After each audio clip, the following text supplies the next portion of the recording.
Kalau celah energi itu adalah energi minimum yang dibutuhkan oleh sebuah partikel untuk bisa berpindah. Kehadiran manusia tidak bisa tergantikan oleh teknologi.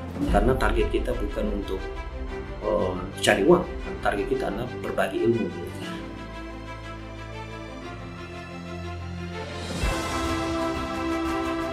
Halo Sobat Gesit, welcome back to our podcast Gesit, Get a Seat, and Have a Talk with me, Leonora. Perkenalkan, saya Leonora Livirisa Trevina.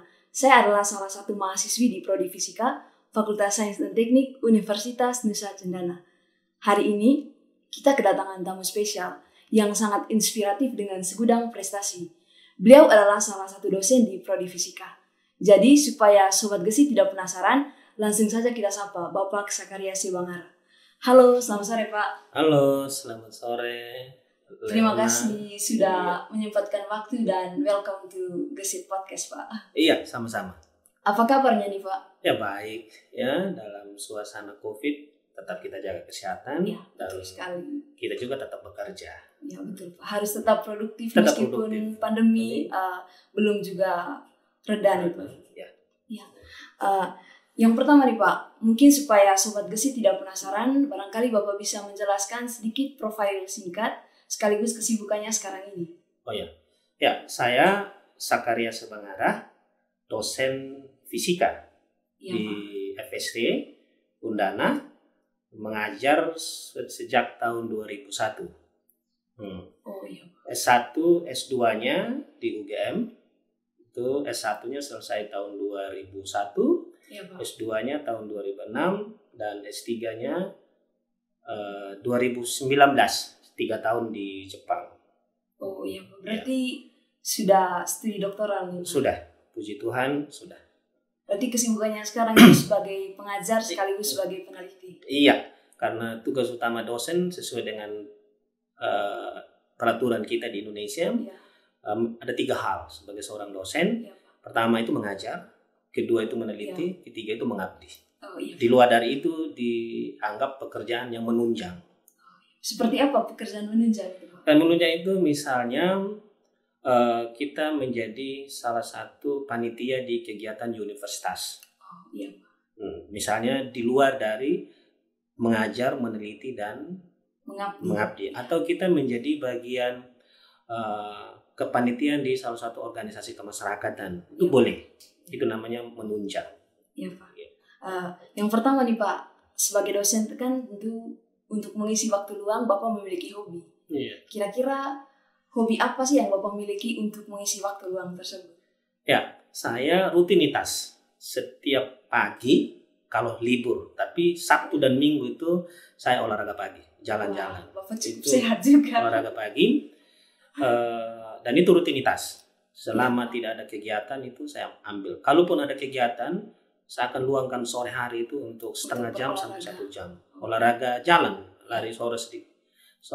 Lari-lari sedikit, jalan, Ya. itu sekitar setengah jam sampai 1 jam untuk keringat apa segala macam Terus keluarkan supaya ya. tubuh tetap fresh dan juga tetap semangat untuk melanjutkan aktivitas-aktivitas. Sama yang kedua, tidak rutinitas, badminton. Oh, berarti Bapak hobi badminton juga? Hobi tapi tidak rutinitas. Saya mesti cari waktu yang betul-betul kosong. Ya. Kosong. Kadang main dengan anak atau istri. Iya Pak. Kemudian nih Pak, ada cerita kalau misalnya dulu Bapak studi S1-nya sempat di Prodi Fisika FSD Undana. Iya. Kemudian semester berapa ditransfer ke Universitas Gadjah Mada? Iya. Proses transfernya itu bagaimana Pak? Kok bisa ditransfer ke UGM? Iya, saya bilang ini berkat Tuhan yang luar biasa bagi saya dengan teman-teman pada saat itu. Itu namanya program Asian Development Bank. Jadi beasiswa dari Bank Pembangunan Asia pada tahun 1997. Tapi kita ikut melamarnya itu tahun 1996. Jadi saya masuk ke Undana itu tahun 1995. Jadi saya sudah kuliah 3 semester. Baru ditransfer ke UGM. Namanya transfer, tapi sebenarnya itu kita mulai dari nol sampai di sana. Karena semua mata kuliah yang saya sudah luluskan di fisika itu tidak diakui. Astaga. Jadi pihak UGM dulu menganggapnya bahwa materi yang kita peroleh di Undana itu bagi mereka belum cukup untuk bisa diakui. Jadi yang diakui saya hanya satu mata kuliah itu agama. Oh iya. Dari 64 SKS yang saya sudah lulus selama 3 semester, itu hanya 2 SKS yang itu pun mata pelajaran agama, kan agama itu kan khusus agama Katolik toh, dan itu saja. Berarti setahun di Undana, kemudian Bapak mengulangnya dari nol? 1,5 tahun di Undana. Oh iya. 1,5 tahun di Undana. Berarti di UGM-nya berapa tahun, Pak? Di UGM-nya mulai saya kuliah Februari 1997, selesai Desember 2000. Oh, berarti jadi 3 tahun 10 bulan. 3 tahun 10 luar biasa bulan. sekali. Itu terhitung cepat juga ya, Pak? Pada saat itu terhitung cepat. Iya, Pak. Ini kemudian Pak, baru 2 tahun belakangan Bapak pulang dari Jepang, menyelesaikan studi doktoral. Nah, kira-kira kemudian Bapak ke Jepangnya itu menggunakan beasiswa LPDP. Iya. Bisa tidak Bapak ceritakan sedikit proses studi Bapak selama studi doktoral di Jepang, kemudian tips dan trik untuk mengapply beasiswa sehingga sukses, Pak? Iya. Saya termasuk bersyukur karena bisa menikmati suasana akademik di salah satu negara yang maju dari sistem pendidikannya dan juga dari segi ekonomi. Sangat beruntung bagi saya. Dan saya berharap teman-teman yang lain, adik-adik mahasiswa di fisika bisa belajar di sana. Di Jepang. Di Jepang. Di sana sistem akademiknya bagus sekali. Jadi seorang mahasiswa tidak akan direpotkan dengan biaya riset apa segala macam. Jadi semuanya itu sudah ditanggung oleh profesor. Mulai dari kertas, map, segala-galanya. Printer, fotokopi, semuanya sudah ada di dalam lab. Berarti beruntung sekali jadi mahasiswa di Jepang, Pak. Beruntung. Tapi semuanya itu didanai oleh profesor. Bukan pemerintah Jepang. Bukan pemerintah. Dana risetnya profesor. Tapi dana riset profesor di Jepang itu ada 2. Dari universitas seperti di Indonesia, dan dana dari industri. Dan dana dari industri itu jauh lebih besar. Sehingga bisa digunakan oleh mahasiswa. Iya, makanya saya punya profesor itu 1 tahun dana risetnya itu sekitar 4,5 miliar. Astaga. Itu biasanya profesor itu membimbing beberapa orang, Pak, sehingga bisa mengalokasikan dananya ke beberapa mahasiswa. Jadi ada mahasiswa S1-nya, S2-nya, dan S3-nya. Okay. Jadi proses kuliah S3 di Jepang itu butuh proses yang panjang bagi saya secara pribadi. Karena terus terang pada saat itu bahasa Inggris saya belum terlalu mapan. Ya, sementara bahasa Inggris kan dibutuhkan. Sementara bahasa Inggris dan bahasa Jepang dibutuhkan di sana. Jadi saya mengikuti kursus yang rutin 4 bulan di Undana. Sudah itu saya ikut tes 3 kali baru lulus. Tes TOEFL. Tes TOEFL. Jadi saya akan sampaikan secara terbuka itu 3 kali baru saya lulus. Pertama, kedua saya belum memenuhi syarat nilai TOEFL. Tapi kita tetap harus semangat. Kalau kita punya niat yang baik, didukung dengan usaha, tapi jangan lupa Tuhan, itu pasti akan terjadi. Nah, tes yang ketiga itu baru saya bisa memenuhi syarat tes TOEFL untuk S3 untuk bisa melamar di Jepang. Minimal 550 pada saat itu. Nilai-nilai TOEFL-nya. Habis itu setelah dapat nilai TOEFL, baru saya mencari di internet profesor mana yang bisa sebidang apa yang saya riset nanti itu yang bisa dihandle oleh profesor. Jadi kita kirim email ke profesor di 5 universitas yang berbeda pada saat itu. Di Jepang. Ya. Universitas Tokyo, Tokyo, Kyoto, Tsukuba, akhirnya yang menjadi alumni saya.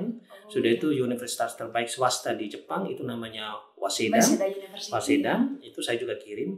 Dan dari 5 universitas, satu lagi itu Kyushu, di salah satu universitas terbaik juga di Jepang. Itu 5 universitas dan 5 profesor yang berbeda. Saya kirim email, yang mendapat respon itu 2. Dari mana saja, Pak? Dari Tsukuba yang akhirnya jadi alumni saya, dari Profesor Yo Yamamoto, dan yang kedua itu dari Waseda. Waseda University. Tapi Bapak pilihnya yang saat itu negeri kok, Pak? Atau swasta. Kalau Waseda swasta, kalau Tsukuba negeri. Tapi dalam perjalanan komunikasi selanjutnya itu rupanya lebih tertarik dengan isi-isi email dari profesor yang akhirnya menjadi pembimbing saya dalam ini, Profesor Yo Yamamoto. Dan puji Tuhan, semuanya itu berkat Tuhan, tapi kita tetap berusaha sendiri. Berusaha tapi jangan lupa Tuhan. Itu intinya di situ. Kemudian tadi Pak yang tips dan tipsnya, kita butuh perjuangan. Kerja keras. Jadi tidak instan menurut saya. Tidak instan, tapi ketika kita mau melamar beasiswa LPDP misalnya atau ADS misalnya, kita harus tahu dulu maunya beasiswa ini apa, persyaratannya apa, segala persyaratan apa yang dia butuhkan. Nah, kita mulai memenuhi dari situ. Betul. Jadi tahun ini kalau belum bisa, berarti tahun depan, berarti tahun ini kita siapkan segala macam. Siapkan berkasnya. Kalau misalnya bahasa Inggris butuhnya minimal 550, berarti nilai kita harus di atas sedikit 550. Sebab kalau pas 550, begitu ada yang lebih sedikit, dan kita secara administrasi sudah gugur. Mungkin kemampuan kita di bidang lain kita masih lebih, tapi secara administrasi kita sudah gugur. Oleh karena itu persiapannya, saya berbagi pengalaman di sini, kita harus mempersiapkan diri jauh sebelum, sehingga pada saat kita kompetisi kita sudah siap. Ya, jadi pelajaran juga untuk sobat gesit Pak, supaya bisa tidak instan. Apalagi kita bahasa Inggris bukan bahasa ibu. Iya Pak, bahasa yang. Dan kalau kita tidak begitu lancar berbahasa Inggris, jangan malu, karena itu bukan kita punya bahasa ibu. Dan semua orang yang bukan bahasa ibu pasti akan mengalami kesulitan dalam berkomunikasi. Jadi jangan malu. Tetap kita harus fight. Kalau kita salah, itu hal yang normal. Karena itu bukan kita punya bahasa. Kita butuh waktu untuk mempelajari. Jadi tetap semangat, tapi butuh persiapan dari awal. Bukan instan melalui perjuangan. Dan tetap juga saya sampaikan, jangan lupa Tuhan. Kemudian nih Pak, berkaitan dengan sistem pendidikan. Tentunya Bapak sangat merasakan perbedaan sistem pendidikan di Indonesia dan juga di Jepang. Kira-kira bagaimana sih perbedaan yang cukup signifikan yang Bapak rasakan selama studi di Jepang, sekaligus pernah juga belajar di Indonesia? Ya, di sini saya akan coba berbagi pengalaman pendidikan S1. Saya tidak akan membahas pendidikan SMA ke bawah. Jadi pendidikan S1. Kalau di Jepang, sistem pendidikannya itu doing by learning. Kerjakan sambil belajar. Kalau di Indonesia, learning by doing, belajar dulu baru kerja. Akhirnya kita kaku di situ. Ketika kita riset, kita sudah tahu hasilnya. Pak. Karena belajar dulu kan, apa kita belajar hasilnya begini. Kalau begini salah karena yang saya baca begini. Nah, itu kita keliru. Itu ya yang saya bilang sistem kita agak keliru. Kalau di Jepang itu doing by learning. Bukan learning by doing. Jadi dia kerjakan dulu. Nanti kalau dia temukan hasilnya agak berbeda dengan referensi, baru dia cari alasannya. Jadi itu dijadikan sebagai pembahasan. Sehingga nanti kalau belum ada yang membahas, bahwa itu adalah temuannya dia. Dan ketika ditanya waktu diuji, profesor akan tanya, dari hasil kamu itu apa sudah ada yang sama dengan ini? Saya dari referensi saya belum ada. Pak, betul. Ya sudah, akhirnya tidak ada apa sih ini hasil kamu salah, tidak ada. Di sana itu tidak pernah dihakimi pada saat ujian. Bisa jadi itu menjadi teori baru, Pak. Itu menjadi teori baru walaupun ukuran S1. Wow, luar biasa sekali. Ukuran S1. Jadi karena sistemnya itu doing by learning. Sangat menghargai hasil penelitian. Dan pertanyaannya itu to the point. To the point. Dan di sana tidak ada sistem ujian skripsi mahasiswa itu kita hakimi, maksudnya tidak. Karena seorang mahasiswa S1, dan ini yang saya impikan kalau di Indonesia seperti itu. Jadi mahasiswa S1 akan maju, profesor atau pembimbing dia akan tanda tangani maju itu sebenarnya itu 90% sudah lulus. Karena pokoknya 90% itu sudah lulus. Hanya tinggal formalitasnya itu diluluskan di depan umum sebenarnya. Jadi ketika pembimbing menandatangani skripsinya untuk maju ujian, itu 90% sudah lulus. Karena apa? Selama dia jadi mahasiswa bimbingannya dia, seorang mahasiswa S1 itu sekitar 6 kali sampai 8 kali dia harus presentasikan hasil penelitian itu kepada pembimbing di depan mahasiswa S1, S2, S3 dan si pembimbingnya sendiri. Berarti mental cukup diuji juga, Pak. Dan ketika dia ada kesalahan eksperimen tahap awal itu langsung diarahkan. Langsung, itu bagusnya di sana penelitian S1. Jadi akhirnya pada saat ujian itu hanya formalitas dan ujian itu hanya 12 menit, tidak boleh lebih dari 12 menit. Jadi di sana sudah dipercaya ketika dia maju, berarti itu sudah digembleng habis-habisan oleh pembimbing. Di situ hanya butuh formalitas saja untuk dinyatakan bahwa dia sudah lulus ujian. Nah, kita di Indonesia secara umum agak beda. Pada saat penelitian tidak dibimbing, tapi pada saat mau ujian pembimbing sendiri dia bantai. Nah, ini yang kita keliru di situ. Akhirnya mahasiswa itu stres. Stres sampai ada yang kadang-kadang terjadi hal-hal yang kita tidak inginkan, ada yang bunuh diri karena apa segala macam. Dan saya mengimpikan itu. Di sistem itu. Jadi betul-betul sebelum dia maju ujian itu sekitar 6 kali sampai 8 kali di apa pembimbing. Dan itu bukannya pembimbing. Iya. Semua mahasiswa di dalam lab itu yang 20 orang atau berapapun orang itu hadir semua ketika dia presentasikan. Iya. Jadi pembimbingnya tanya, teman-teman yang lain tanya, dikoreksi semua. Dan begitu maju ujian itu 12 menit, 7 menit presentasi, 5 menit diskusi, dan pertanyaan cuma 2 atau 3, selesai. Sangat cepat berarti. Dan itu harus begitu 12 menit bunyi bel, selesai. Okay. Kalau ada yang masih bertanya, nanti silakan diskusi sendiri. Ya, karena sistemnya sudah bagus. Oke, Pak. Lebih lanjut, Pak, saya pernah menonton YouTube seorang mahasiswi fisika, bukan Pak, mahasiswi matematika Jerome Pauline, kuliah di Jepang. Nah, dia kuliahnya di Waseda University, Pak. Yeah. Terus dia bilang kalau untuk kuliah di Jepang itu perlu persiapan untuk belajar bahasa Jepang. Yeah. Nah, kira-kira waktu studi doktoral Bapak, apakah Bapak juga mempersiapkan diri harus studi bahasa Jepang sebelum kuliah begitu? Yeah. Di Jepang untuk S3 bahasa komunikasinya bahasa Inggris. Okay. Bahasa Inggris. Dan untuk bahasa Jepang dibutuhkan di tingkat S1. Oh iya, Pak. Tingkat S1 dan S2. Tapi jangan khawatir. Jangan khawatir kalau ke Jepang. Karena begitu kita mahasiswa dari non-Jepang, pembimbing dia akan merekomendasikan kita kursus bahasa Jepang. Dan semua biaya ditanggung oleh pembimbing. Jadi tidak usah khawatir. Karena pembimbing dia punya kewajiban. Kalau kita pergi belanja di mall dia sangat bertanggung jawab bahwa dia punya mahasiswa bimbingan ini tidak akan mengalami krisis keuangan. Bukan krisis, tidak akan mengalami kesulitan ketika dia berkomunikasi dengan orang Jepang yang tidak bisa berbahasa Inggris waktu belanja di mall atau kirim surat apa segala macam. Jadi kita dikasih kursus gratis selama 2 semester. Oh iya, berarti di Jepang sangat memberi kemudahan. Iya, sangat dibantu karena itu juga salah satu program pemerintah Jepang untuk menginternasionalisasikan bahasanya dia. Jadi orang Jepang itu malas belajar bahasa Inggris karena mereka merasa diri maju. Jadi harus negara lain yang belajar saya punya bahasa katanya. Jadi kalau kita belanja di mall itu jangan berharap orang Jepang pakai bahasa Inggris. Semuanya pakai bahasa Jepang. Semua pakai bahasa Jepang. Jadi kita harus belajar bahasa Jepang untuk belanja sehari-hari. Tapi kalau di mahasiswa S3 sehari-hari komunikasinya dengan bahasa Inggris. Okay. Tapi jauh sebelum saya kuliah di Jepang itu saya sudah ambil kursus bahasa Jepang. Berapa bulan tuh, Pak? Waktu dulu di UGM dulu waktu saya ambil itu kebetulan pembimbing saya kan alumni di Jepang juga. Iya, Pak. Dari tamatan dari Kyushu University. Jadi dia bilang sama saya, sudahlah kamu ambil kursus bahasa Jepang. Kita tidak tahu jalan hidup seseorang, jangan sampai suatu saat kamu bisa kuliah di sana. Minimal kamu tahulah misalnya beli ini harganya berapa itu dalam bahasa Jepang gitu. Harganya ini sekian itu saja. Berarti cukup jaga juga bahasa Jepang nih, Pak. Komunikasi mahir sekali tidak. Apalagi kalau menulis tidak terlalu. Karena kita harus belajar kanji. Tapi kalau huruf hiragana dengan katakana, ya saya jamin bisa. Karena di bahasa Jepang itu ada 3 jenis huruf. Ada kanji ada hiragana, dan ada katakana. Dengarnya saja sudah pusing, Pak. Iya. Oke, Pak. Kemudian kita berbicara tentang riset nih, Pak. Lebih khusus untuk kami yang mahasiswa S1.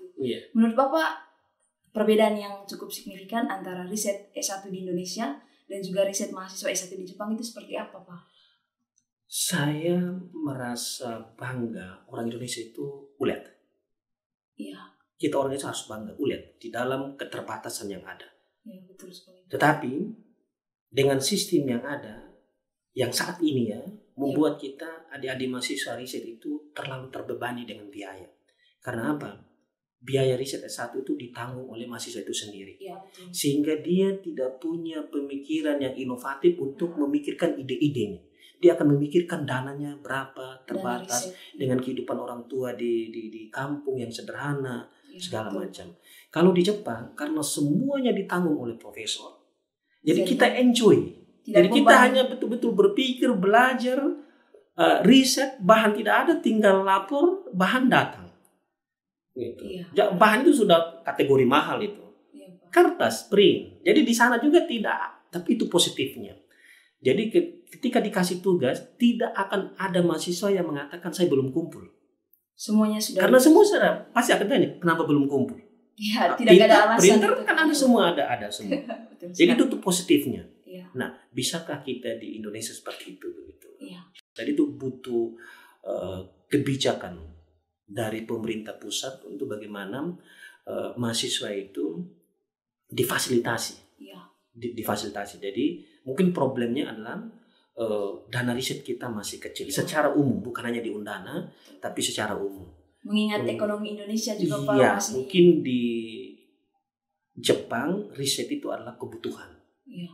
Kebutuhan. Tapi kalau di Dan Indonesia- hasil, dan itu juga perlu kita akui, kita punya kekurangan bahwa riset di Jepang juga itu mengarah ke industri. Iya. Sehingga banyak industri yang mensuplai dana riset ke universitas. Iya. Itu mungkin beda. Kalau kita di sini riset itu hanya sebagai syarat untuk menyelesaikan studi. Iya, betul Pak. Kita harus akui itu. Kita harus akui. Tetapi orang Indonesia itu ulet di dalam keterbatasan. Dia tetap eksis walaupun butuh perjuangan. Iya. Oke Pak. Dari Jepang nih Pak kita kembali ke Indonesia. Nah setelah Bapak studi doktoral di Jepang kan Bapak kembali mengabdi di Prodi Fisika. Kira-kira sudah berapa lama Bapak mengabdi di Prodi Fisika? Saya terangkat pertama kali di Undana itu Desember tahun 2001. Jadi sudah 20 tahun. Sudah setengah masa dinas. Setengah masa dinas, ya. Desember 2001. Sudah cukup lama sekali Pak. Ya, lumayan. Kemudian selama 20 tahun ini kan Bapak betul-betul berarti mengalami perkembangan Prodi Fisika Pak. Menurut Bapak apakah fisika mengalami progres yang signifikan dari tahun ke tahun atau bagaimana Pak selama 20 tahun terakhir? Ya, fisika mengalami perkembangan yang baik. Yang dari jumlah mahasiswa saja kita cukup berkembang. Hanya tahun lalu saja karena COVID, dan semua bukan hanya fisika aja, semua program studi mengalami penurunan jumlah mahasiswa, dan itu sesuatu yang kita tidak mampu atasi. Tapi mengalami perkembangan, ya, mengalami perkembangan dari segi fasilitas riset juga, ya. Semakin hari, semakin setiap tahun ada penambahan alat-alat riset, karena memang juga dana sekarang dari universitas itu yang dikelola oleh fakultas dan jurusan itu disediakan dana untuk membeli alat-alat riset. Sebenarnya kalau saya universitas yang penting itu riset sebenarnya. Mengajar itu kita menyampaikan ilmu yang sudah ditemukan oleh orang. Iya, Pak. Sedangkan riset itu adalah ide kita sendiri yang orang lain belum lakukan. Jadi yang paling penting kalau bagi saya itu risetnya. Kalau mengajarnya ya kita ambil dari buku, kita sampaikan kepada orang lain. Begitu. Tanpa kita sampaikan pun orang lain bisa baca. Tetapi dalam ilmu fisika perlu disampaikan karena berkaitan dengan konsep rumus apa segala macam. Penting sekali konsep. Penting sekali. Oke Pak, selanjutnya di fisika kan ada 3 bidang nih Pak. Instrumentasi, material, dan juga geo. Nah kebetulan Bapak dari bidang material. Kira-kira fisika material itu seperti apa Pak? Kebetulan saya mahasiswa instrumentasi Pak, jadi saya kurang tahu tentang fisika material. Fisika material itu saling bergantungan, saling kerja, dia saling membutuhkan ilmu lain, lebih instrumentasi. Iya. Material dan instrumentasi sangat dekat kaitannya. Karena kalau hanya material saja tanpa instrumentasi, maka material ini tidak akan berguna. Iya. Begitupun sebaliknya Pak, tanpa instrumentasi tanpa material, di dalam instrumentasi itu ada material. Misalnya solar cell itu kan instrumentasinya, device-nya orang bilang. Tetapi di dalam solar cell itu ada material semikonduktor. Jadi material semikonduktor itu diteliti oleh orang bidang material, sifatnya seperti apa, celah energinya berapa. Kan kita sudah punya syarat bahwa kalau untuk menjadi sel bahan aktif pada sel surya, misalnya contoh saja, itu celah energinya itu antara 1 sampai 3. Nah, dan paling optimum itu kalau dia di celahnya 1,1 seperti silikon. Dan itu diteliti oleh orang material. Iya. Untuk menentukan itu. Tetapi untuk bisa digunakan menjadi device berarti seluruhnya, kita butuh orang elektronika untuk bisa merangkai. Orang material agak mengalami kesulitan.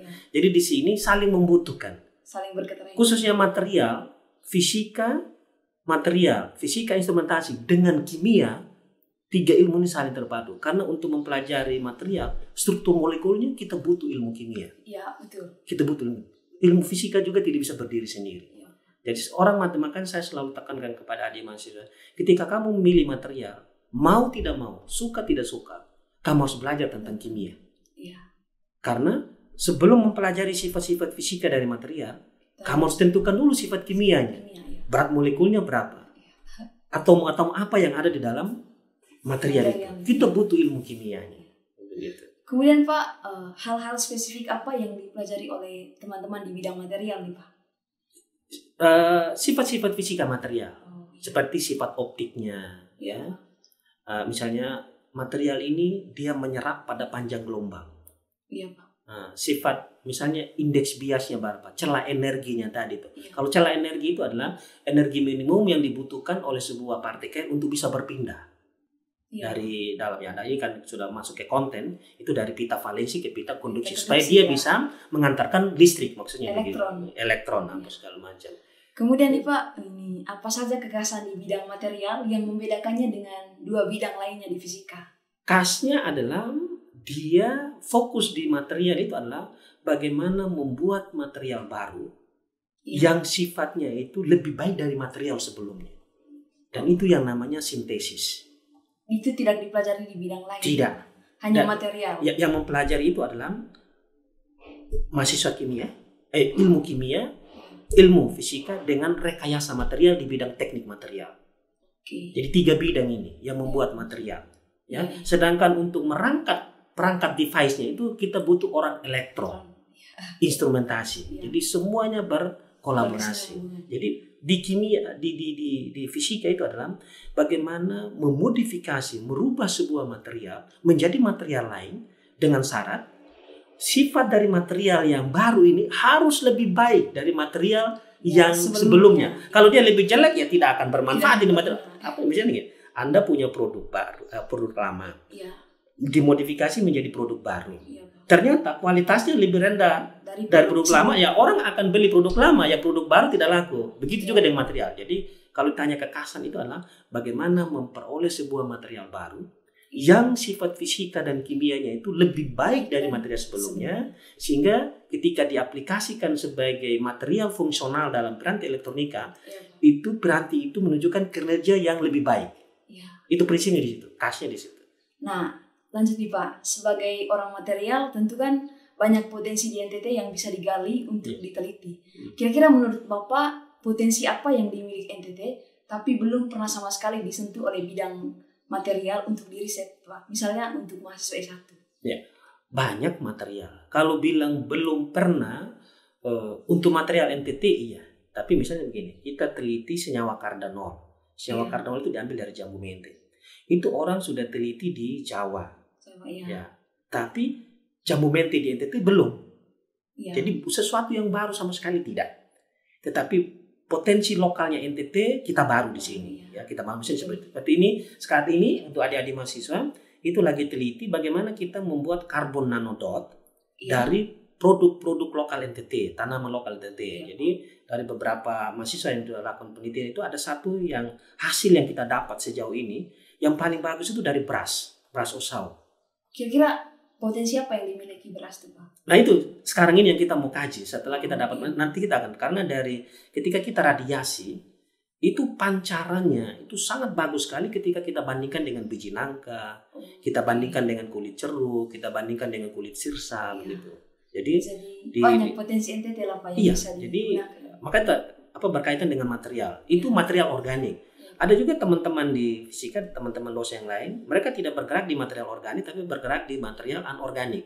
Jadi mereka kaji tentang pemanfaatan pasir. Jadi di pasir itu mereka teliti itu kandungan apa yang ada di dalam pasir itu, khususnya besi. Nanti besi kan kita bisa gunakan untuk kebutuhan industri, maksudnya begitu. Jadi banyak juga. Jadi bahan organik dengan anorganik. Cuman kelebihannya bahan organik itu dia sifatnya non toksis, tidak beracun. Kalau anorganik itu dia sifatnya toksis, dia ada racunnya sehingga nanti menimbulkan pencemaran lingkungan. Misalnya kalau kita terlalu banyak makan logam dalam tubuh kelebihan, nanti malah menimbulkan kesehatan tubuh yang kurang baik. Kalau terlalu banyak besi yang bertebaran di alam dan yang tidak diolah dengan baik, nanti kan berkarat akhirnya mencemarkan lingkungan. Tapi kalau bahan organik semakin banyak, nanti kan berubah sendiri jadi humus, jadi subur. Itulah seperti itu. Jadi tapi punya kelebihan dan kekurangan. Kelebihannya bahan anorganik itu efisiensinya dan tingkat stabilitasnya ketika dipakai pada piranti elektrik itu jauh lebih stabil. Kenapa? Karena dia memiliki elektron bebas. Sedangkan kekurangan dari bahan organik itu adalah efisiensinya itu masih rendah.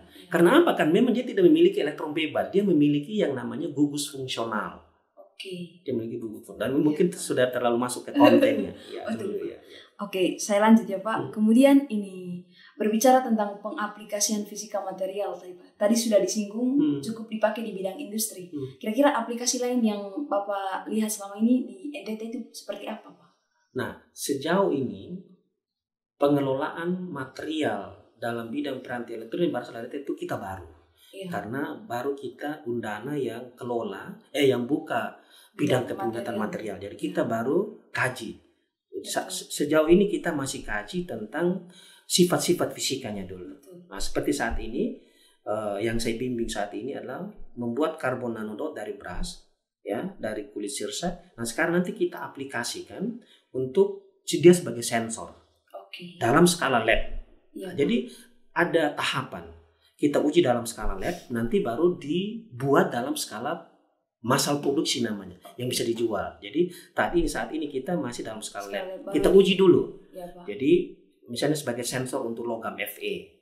Ya. Nah, kalau itu berhasil, nanti kita bisa buat sebuah piranti elektronika sensor yang berbasis karbon nanodot dari beras asal Osao untuk meneliti konsentrasi besi yang ada dalam tubuh kita. Jadi arahnya begitu. Jadi tapi butuh waktu. Ya. Tidak serta-merta langsung tidak. Dia butuh. Dan nanti begitu kita buat sensor, orang material tidak berdiri sendiri. Kita butuh orang instrumentasi. Kita butuh orang teknik elektro. Betul. Jadi kolaborasi riset itu penting. Seorang manusia tidak ada yang sempurna. Di negara-negara maju, mereka maju risetnya itu karena kolaborasi. Ya. Jadi kolaborasi itu sangat penting dalam sangat penting dan fundamental. Ya. Nah, karena tidak ada seseorang yang menguasai ilmu itu sempurna. Ya. Semua punya kekurangan, punya kelemahan dan keterbatasan. Jadi kita butuh orang lain untuk melakukan riset. Oke, Pak, kita lanjut. Setahun belakangan ini kita kan dihadapi oleh pandemi dan mengharuskan kita hampir seluruh universitas di Indonesia untuk kuliah secara daring atau online, Pak. Kira-kira tantangan apa yang Bapak hadapi selama kuliah secara online? Tidak efektif, jaringan.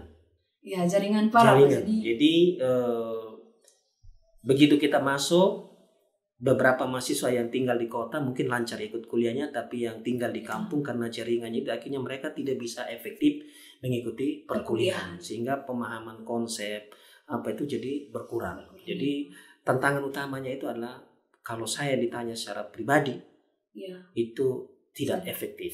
Jaringan internet belum stabil di NTT. Sekalipun juga jaringan internet stabil, tetapi kehadiran manusia tidak bisa tergantikan oleh teknologi. Tidak bisa diganti. Karena apa? Ketika tatap muka kita bisa berinteraksi, kita bisa langsung. Ketika dia bilang belum paham kenapa, coba kamu maju di depan, kita pandu. Tapi kalau lewat kuliah online, kenapa? Belum paham Pak, susah. Kita mau apa lagi? Ya sudah, akhirnya kita hanya sampaikan, ya nanti kamu belajar lagi ya. Ya, betul sekali Pak. Di situ. Oke.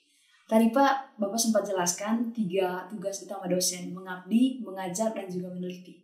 Nah, tentu pasti ada cerita menarik nih Pak. Kira-kira cerita menarik yang Bapak alami sebagai dosen sekaligus sebagai peneliti selama 20 tahun belakangan ini Pak?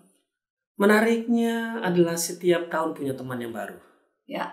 Setiap tahun dapat mahasiswa baru, punya teman yang baru dengan karakter yang berbeda-beda, keunikan khas, ya yang masing-masing ya. Bahkan dari berbagai pulau dari Indonesia, ada yang dari Jawa, ada yang dari Papua, ya, ada yang dari Ambon, pokoknya Nusantara lah, ya.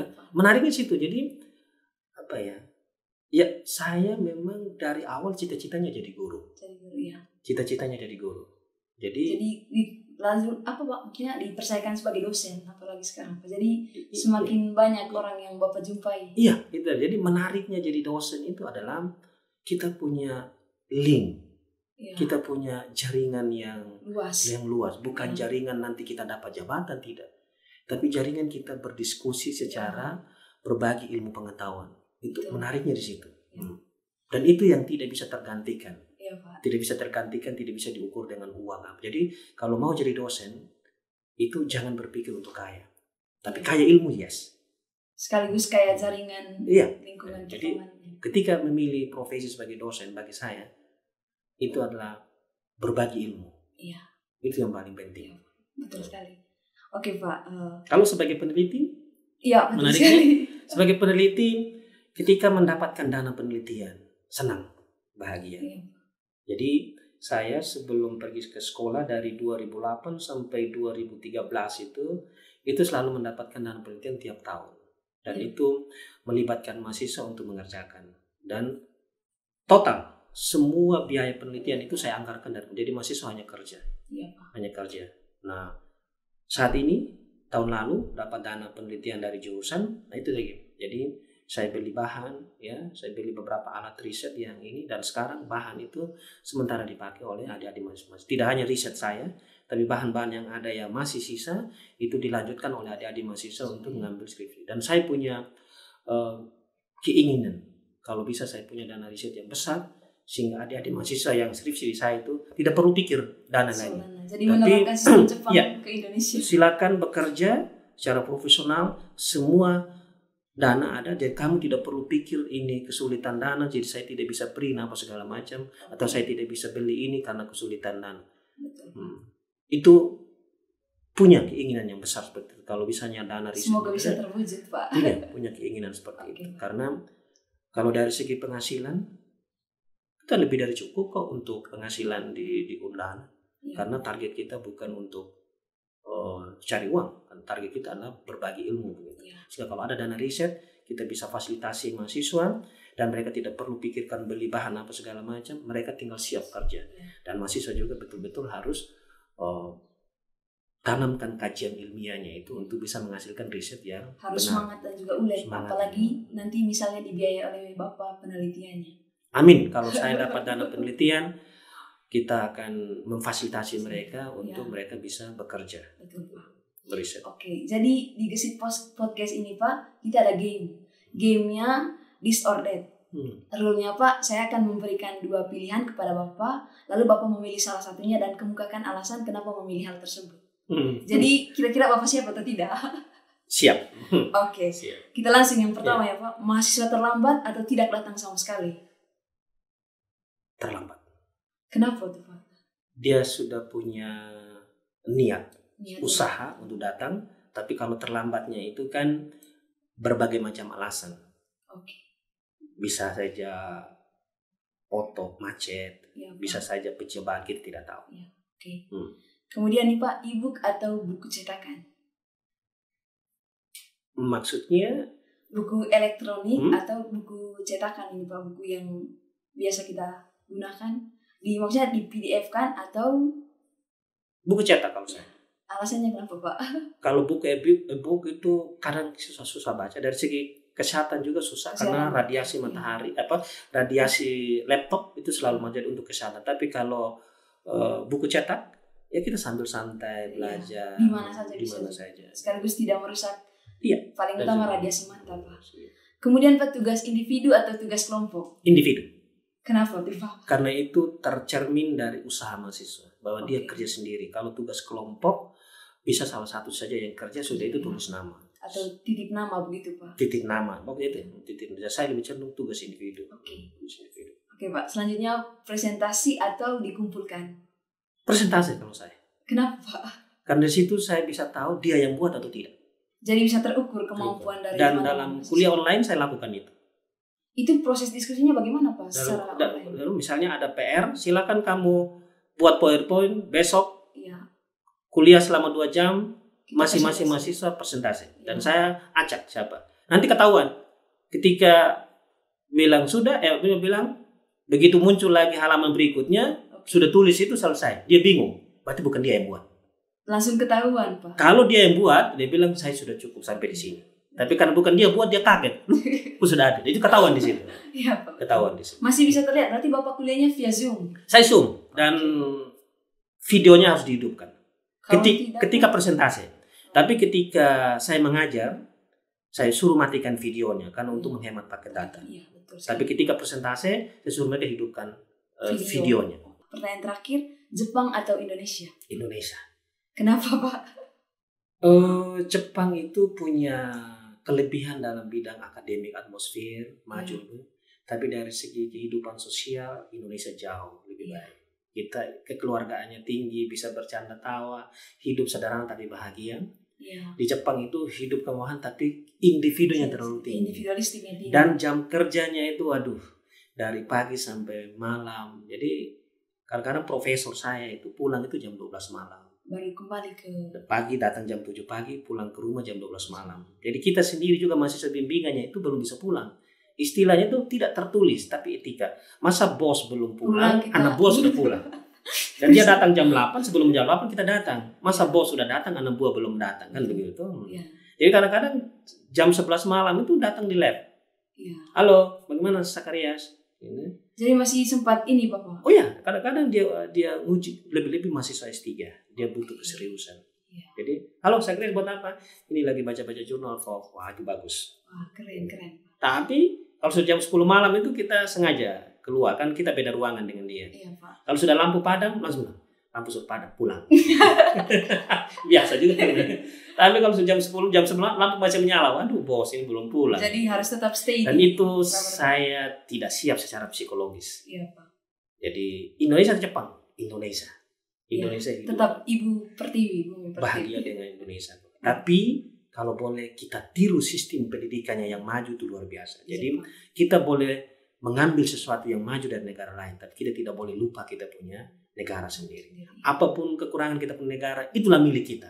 Dan kita harus bangga jadi bangsa jadi Indonesia. Justru setelah Bapak misalnya belajar di luar negeri, pengalaman di luar sana yang Bapak bawa untuk mengembangkan pendidikan Indonesia lebih seperti tadi, sebelum maju ujian seminar proposal, saya suruh maju dulu dia. Iya. Kamu latihan dulu dengan saya dulu, yang pembimbing dulu. Kalau pembimbing kedua ada sibuk, kamu latihan dengan saya. Kan saya pembimbing satu, kamu latihan dulu. Saya perbaiki situ. Begitu kamu maju, ketika kamu latihan, saya bisa nilai bahwa kamu sudah siap untuk maju. Baik secara mental maupun secara konsep kamu sudah siap. Tapi kalau kamu belum pernah latihan, bagaimana saya tahu? Karena kamu itu anak saya, anak bimbingan saya. Saya pembimbing saya belum tahu kamu punya kemampuan untuk maju. Bagaimana? Nah, itu maksudnya. Dan itu yang saya pakai saat ini. Iya, Pak. Nah, yang terakhir nih Pak, mungkin ada pesan khusus untuk Sobat Gesit supaya lebih semangat belajarnya, dan puji Tuhan kalau bisa meniru Bapak bisa lanjutkan studi ke Jepang. Iya. Dalam hidup tidak ada yang instan. Iya, betul. Semua itu berproses. Iya. Dan proses yang benar akan menghasilkan hasil yang baik. Iya. Itu saja. Jadi adik-adik mahasiswa dan bahkan nanti yang mau masuk ke fisika ya. Belajar, berproses yang benar, ya. Ilmu adalah kekayaan intelektual, ya. Dan tidak ada sesuatu yang berhasil hanya karena instan. Semuanya itu berproses. Persiapkanlah dirimu dengan baik-baik, ya. Dan kalau kamu berhasil lewat kompetisi yang sangat tinggi, disitulah kebahagiaan kamu yang tidak bisa dulu. Karena kamu akan melewati berbagai macam tahapan, dan setiap tahapan itu kamu lalui. Dan kepuasan itu tidak bisa dinilai dengan uang. Kembali lagi Bapak, nikmati proses, cintai proses, dan hargai proses. Pentingkan prosesnya itu jauh lebih penting daripada hasil. Karena proses yang benar pasti menghasilkan hasil yang benar. Iya. Intinya di situ. Tak terasa banyak hal yang sudah kita bicarakan, dan kita sudah di akhir pembicaraan kita pada sore hari ini. Terima kasih kepada Bapak sudah banyak berbagi cerita kepada Sobat Gesit di sini. Semoga apa yang sudah Bapak sampaikan bisa bermanfaat bagi kami semua. Ya, sama-sama. Terima kasih juga sudah diundang, sudah bisa berbagi dengan adik-adik mahasiswa, dan kalau ada yang baca, mereka bisa tertarik masuk ke fisika, dan kita menjadi teman yang baru lagi, kita buka jaringan lagi yang lebih luas ke depan. Oke. Nah, Sobat Gesit, begitu banyak hal menarik yang kita dapat dari Bapak Sakarias. Namun karena waktu, jadi kita batasi sampai di sini pertemuan kita. Semoga apa yang sudah dibagikan oleh Bapak tadi dapat bermanfaat dan sekaligus menginspirasi Sobat Gesit semuanya. Nantikan episode Gesit lainnya dalam pertemuan berikutnya.